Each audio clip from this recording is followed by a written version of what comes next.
साथ इस वक्त मौजूद हैं, किसी तारफ़ के मोहताज नहीं, जनाब दानियाल अजीज़ साहब सीनियर सियासतदान हैं। और बहुत शुक्रिया दानियाल अजीज़ साहब, आपको वेट भी करना पड़ा। आज ये अफसोसनाक वाक़या शूमिया किस्मत से मेरे स्टूडियो के बाहर ही हुआ जब वो तशरीफ़ लेके गए इस्लामाबाद में। तो इसको हम भी कंडेम करते हैं और ज़ाहिर आप भी करते यकीनन करेंगे। तो दानियाल अजीज़ साहब, मैं आपसे जो मेरा सवाल है वो ये है कि बहुत से मुस्लिम लीग नून के जो लीडर्स हैं, जो कि मुस्लिम लीग नून में ही हैं, मिसाल के तौर पर जावेद लतीफ़ साहब ने का कहना है कि जी ये यहाँ तो 2 ताई अक्सरियत वाली गवर्नमेंट 5 साल नहीं चलती, तो अरेंज मैरिज वाली हुकूमत कैसे चलेगी। उधर शेख रोहेल असगर साहब का कहना है कि उनके हलके को उनके मुताबिक एयाज सादक साहब ने उसको तोड़वाया, तब्दीली की, जिसकी वजह से वो बड़े दुखी हैं। और जो लफ्ज़ इस्तेमाल कर रहे हैं वो मैं इस्तेमाल नहीं कर रहा कि जनाब ये हुआ। और ये भी उन्होंने कहा कि जो शायद खाकान अब्बासी साहब अगर खाने पे बुलाएंगे तो ज़रूर जाएंगे, शेख रोहेल असगर साहब का कहना था। तो ये कोई नई डेवलपमेंट हो रही है और ये PMLN के जो कुछ लोग जिनके गिले शिकवे हैं किसी एक प्लेटफॉर्म पे इकट्ठे हो रहे हैं, और क्या आप भी उनमें शामिल हैं? ये इसमें मैं समझता हूँ कि जिनके साथ ज्यादतियाँ हुई हैं, ज़ाहिरी बात है वो उसका कोई ना कोई तो आपा करे। जहाँ तक आपका दूसरा सवाल है कि क्या मैं इसमें शामिल हूँ नहीं हूँ, आप यकीन जानिएगा कि बहुत सारे दोस्तों के साथ मेरे रबते हैं और बहुत सारा सोच विचार हो रहा है बिहाइंड है कि ये जो मामला ये चलाना चाहे है, जो भी इसके पीछे हो, जो भी इसके बारे में सोचता रहे, और बहुत जल्दी आपको नजर आएगा कि अपने जो जहाँ इसके टांके लगे हैं वहाँ से ये उखड़ना शुरू होगा।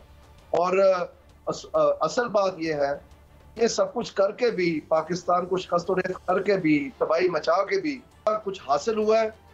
जो मेन मसाइल थे पाकिस्तान के, में बिजली की चोरी रोकना थी, जिसमें महंगाई की, जिसमें मुख्तलिफ किस्म के और मसाइल थे, खास तौर पे जिसमें FBR की बहाली करनी थी और टैक्स नेट बढ़ाना था, क्या वो सारे काम हो रहे हैं?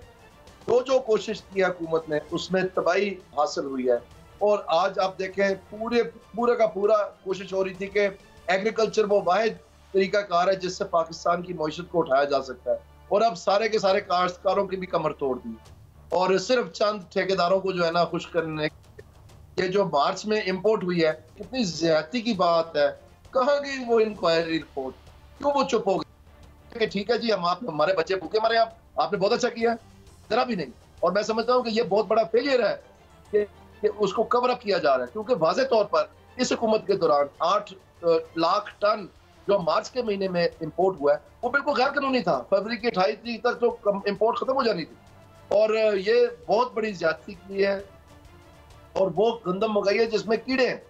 अब आप देखें सितम ज़रीफी, एक तो ये तबाही मचाते जा रहे हैं, जो उनकी पिछली तबाही है वो हमारे सामने आ रही है। आज आप देखें कि पाकिस्तान में तमाम जो बिजली के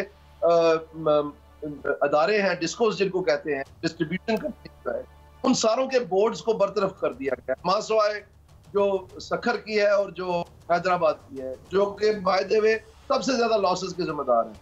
और उनमें बोर्ड्स फारग करके ये कहा है उनको कि आपकी वजह से ये चोरी हुई है 590 अरब। और आपका क्या ख्याल है, ये बोर्ड्स किसने लगाए थे? ये बोर्ड्स PMLN ने लगाए थे और PDM ने लगाए थे पिछली हुकूमत के दौरान, ये केयर टेकर से पहले।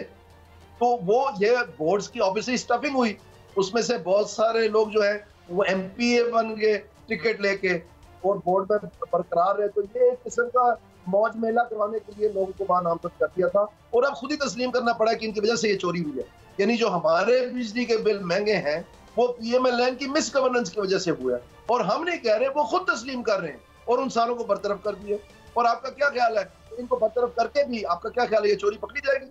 हरगिज़ नहीं। कहने का मकसद ये है कि इनको कोई ढंग नहीं है, कोई पता नहीं है ये क्या कर रहे हैं, हाथ पांव ये मार रहे हैं। पंजाब स्पीड का नाम सिर्फ दिया हुआ है, बाकी तो ये तबाही कर रहे हैं सारी। अच्छा दानियाल अजीज़ साहब, ये तो 600 तकरीबन आपने बता दिया, 550 या समथिंग 100 अरब की ये है, और ये खुद इन्होंने लगाए थे।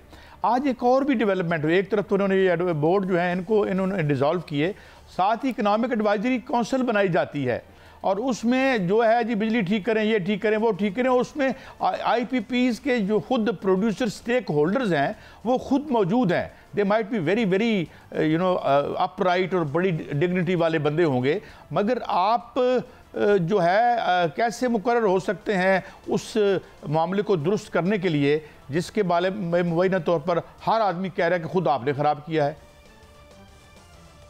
बिल्कुल, इसमें कोई शक नहीं। और मैं आपको और हैरानगी की बातें दो बताता हूँ। सबसे पहले तो बात यह है कि हमारी जो बिजली बिल इन्फ्लेटेड है वो इसलिए है क्योंकि हमें कैपेसिटी पेमेंट्स तकसीम करके हम कंज्यूमर जो रेजिडेंट्स हमें कुछ मदद रहा है, वो इसलिए है कि जब ये बिजली लगाने गए थे तो ये इतनी मिकदार में इसलिए लगाई क्योंकि उस वक्त ये सोच थी कि सीपैक के प्रोजेक्ट चलेंगे, ये इकोनॉमिक जोन जो है तकरीबन 19 पाकिस्तान में वो कायम होंगे, उनके लिए बिजली चाहिए।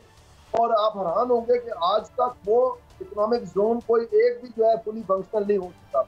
उसकी वजह से जो बिजली की मांग उन्होंने पैदा करनी थी वो मांग नहीं सामने आई। जब वो मांग सामने नहीं आई थी तो वो कैपेसिटी पेमेंट सामने आ गए। वो बजाय इनको कोई इसका सिला लेते, कोई इस चीज का सजा भुगतते, वो उन्होंने सारी कौम को सजा दे दी। अब आप देखें इम्प्लीमेंटेशन है उसके कौन साहब इंचार्ज है जिन्होंने माशाल्लाह महंगाई के ऊपर काबू डालने के लिए कुछ भी नहीं था।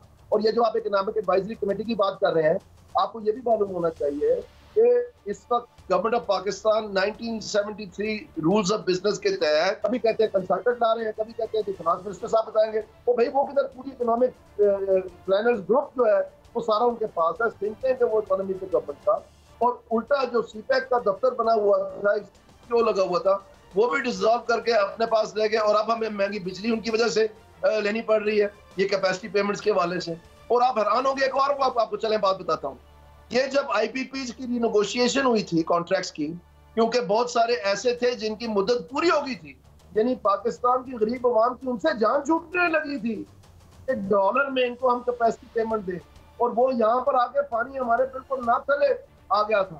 जब उनसे जान छूटने लगी तो इन्होंने कहा कि रिनेगोशिएशन के बहाने से हम इनके कॉन्ट्रैक्ट एक्सटेंड कर, नेगोशिएट वो खाक हुए, वही कॉन्ट्रैक्ट तकरीबन पौने पौने करके तो दोबारा एक्सटेंड कर दिया, यानी वो भी हमारे गले डाल के इनसे जान छूट रही थी।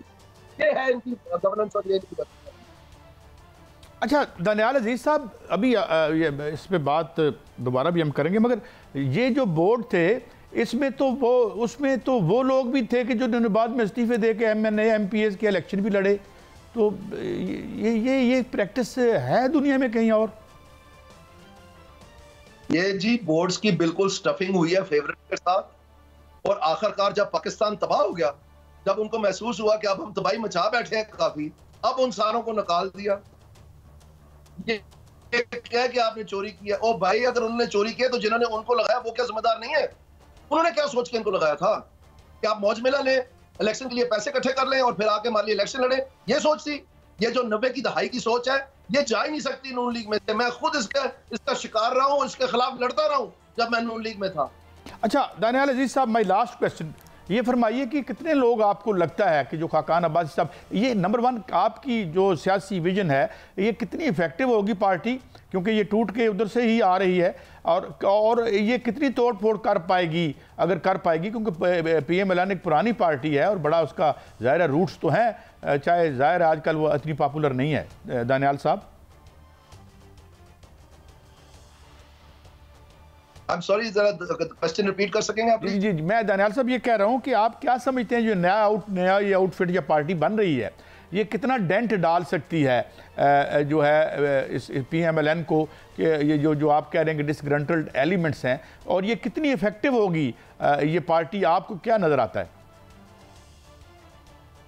मैंने तो सुना है एक और पार्टी भी तैयार हो रही है, बिहाइंड द सीन्स बहुत कुछ हो रहा है, थोड़ा सा इंतजार कर लें, बहुत कुछ मालूमात आएंगी सामने। लेकिन एक बात मैं आपको बताना चाहता हूँ कि ये महंगाई और बेरोजगारी